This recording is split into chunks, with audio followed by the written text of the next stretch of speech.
Alright everybody, welcome back to Sports Talk, week number 12. I'm your host Mike Yellick alongside the Dust, whose record seems to be going along in dust because I now have the winning record. He has the losing. Even though on Twitter he was going back and forth with me on Sunday saying that... because it was up in the air. You beat me by... That's true, because... You beat me by one game. At the end of the day, I ended up having the games right because he picked the Eagles... One game. And I picked the Packers, and then he picked the Colts, and I picked the Patriots. But I mean... So, we'll see. I mean, I won that bet now. So, week 10, week 11 are over. You were the winner of that bet. So, next week, we're not going to do that on camera. It's a nice surprise. It's a little... you guys get to anticipate and guess what it is. But something will be obviously... And I get to decide. Something will obviously occur that I will have to do.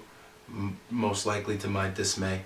And, it's supposed to be fun.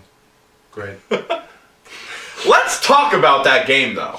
I want to say hats off to the Eagles on possibly the worst performance by any team in 5 years, besides the Jaguars, because they're just consistently. Or the Jets.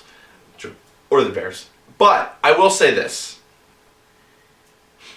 I have never been so embarrassed to be an Eagles fan and be an Eagles expert on this. I mean that, because when you have a cocky SOB like Aaron Rodgers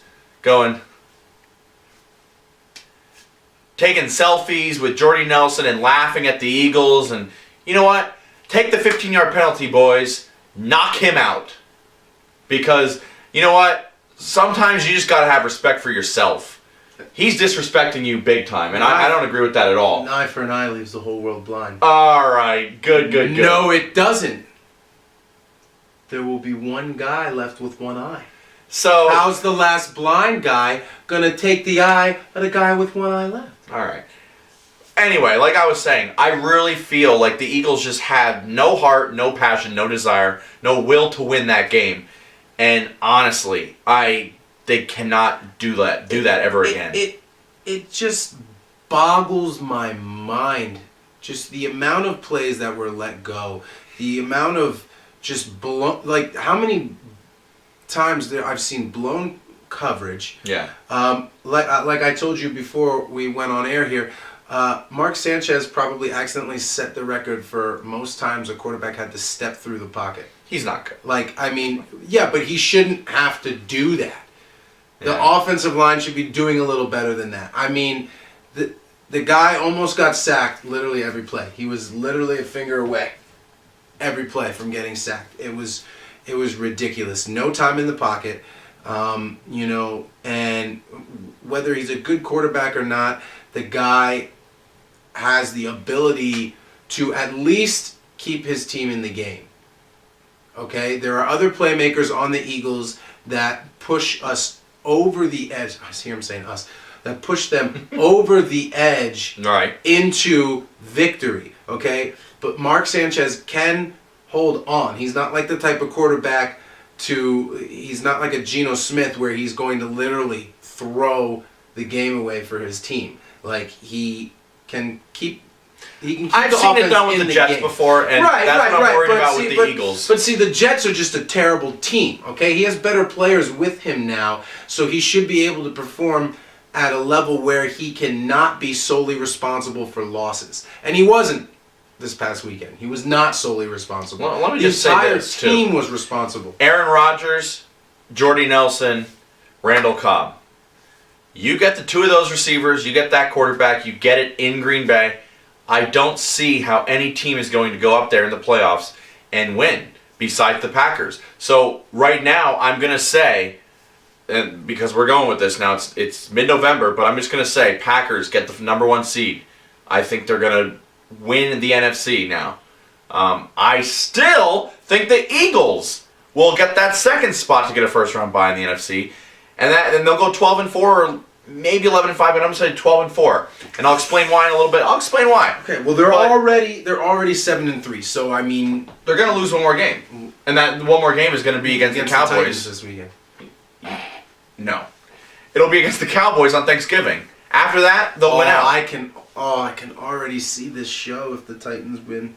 Man, I might as well not show up. You can just do it yourself. Seriously. You just do it yourself. Yeah.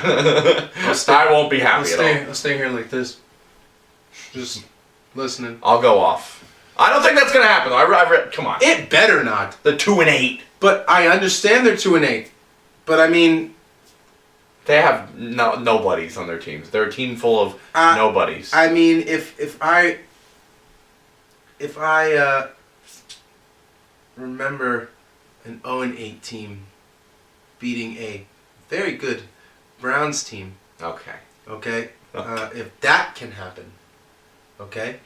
You know, the Jaguars should never, ever, ever, ever win a game, ever, in the rest of their franchise career. Listen. Okay? So, you know what I mean? I'm telling you right now, if the Eagles play like they did this past week against the Titans, they'll lose. I'm not going to pick the Titans, but I'm saying if the Eagles play this poorly again, they'll lose. I'm sorry, but I think you can count on one hand, excluding the thumb, how many good plays the Eagles had. Okay, there you have it, ladies and gentlemen. Dustin is now making the Titans a viable team. You cannot tell me the performance this past weekend could beat even the worst of teams. They can. They can beat the Titans. Maybe the Raiders, maybe the Jaguars, maybe the Jets. Okay, but well, the Titans are right in there. I'm just telling you, the Titans came literally seconds away from beating the Steelers. For the fans of Sports Talk for the last 5 years, you'll know why he's saying it's the Titans. For the new fans that are around, I'm just going to tell you he was and probably still is a Titans fan. So that's why, okay? That's the only reason. To be completely honest, I'm not really a football fan to begin with, but I watch it every weekend because I enjoy being on this show. And the Titans, come on. I was an Oilers fan. The last time that I actually gave a crap about NFL was when the Oilers were in the league. But I followed them as per other reasons. Check the tape from 2 or 3 years ago. He says he's a Titans fan. I am a Titans fan. Oh, all right. Well, there you go. I never denied it. More than an Eagles fan? I never denied it, you idiot. More than an Eagles fan? Yes. All right. I never denied I was. I'm the idiot. He picks the Eagles last week, but I'm the idiot. I mean... Speaking of idiot teams, the Rams, with their idiot coach, Jeff Fisher... Who would have also destroyed the Eagles with that performance. Oh my goodness. Well, we already played the Rams and we beat them, so... Because you didn't play like this past weekend. Where's the anger from before we went on air about how the Eagles played this past weekend? Well, I think they played bad, but the worst game of the season. But that's I'll say this is the worst game they've played in the past 3 years. I would agree, actually. No, I wouldn't agree.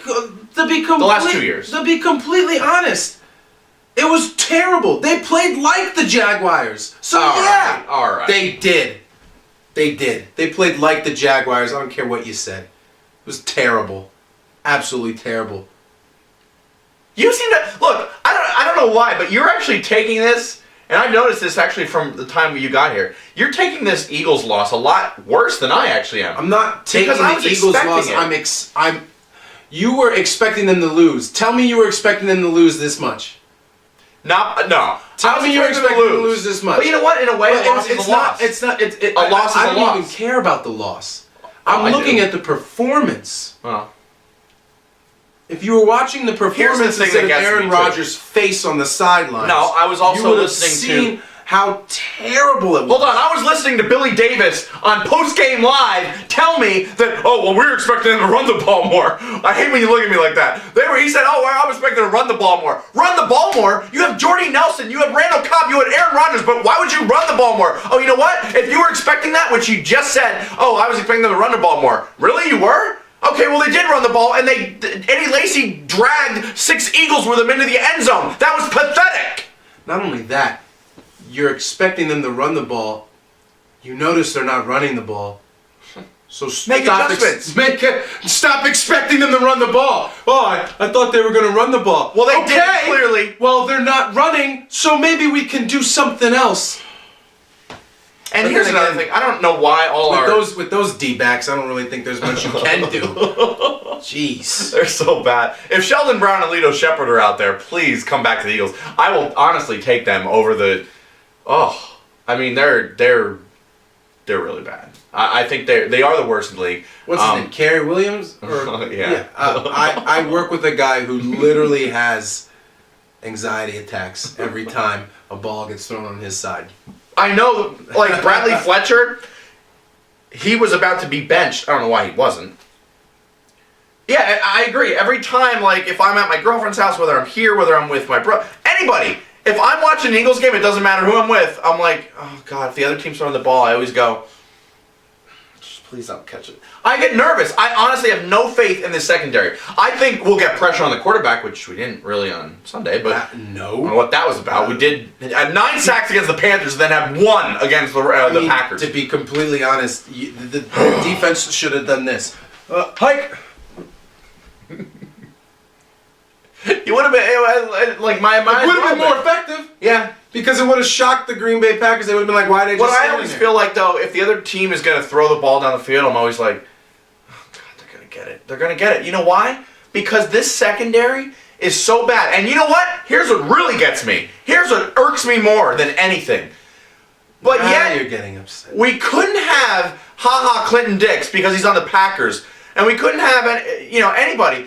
And our first round pick is on the bench. You're not even playing our first round pick. It was a stretch to begin with. He should have been drafted in the 4th round to begin with. And not only that, you have a 53-20 game, and he's not even he's dressed, but he can't even get on the field in a blowout. What does that tell you? It tells you it might be the biggest bust in the Eagles' history. Marcus Smith, get out! Get out! Had enough. What do you want to do? Let's move on to the... I have this feeling, this intuition that you feel very strongly about Marcus Smith leaving.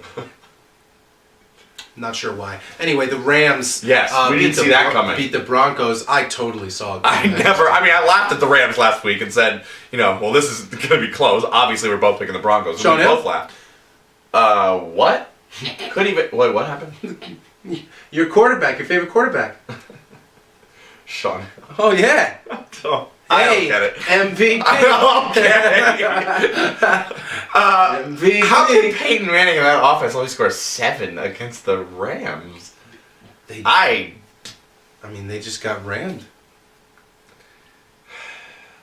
The Rams put up 22 against the they look dreadful on. Yeah, they're not. They're not dreadful. But the Broncos are 7-3, and by the way, same record as the Eagles. I know that. How about that? Thanks. Let me just point out another team that's in disarray all over the place. That is the Washington Redskins. I think they're good. Yeah. When you get 27-7 loss against the at the time 1-8 Buccaneers. How do you lose like that against that team? Deshaun Jackson put out a thing on Instagram saying, oh, well, something about how can't have normal people doing great things, and then you have RG3, that whole team, it's going to fall apart. It starts at the top with the owner. I don't know if they're going to win another game the rest of the year, and I honestly mean that. They may go 3-13. That team is horrible. RG3 is a fantastic quarterback in college. Thank you.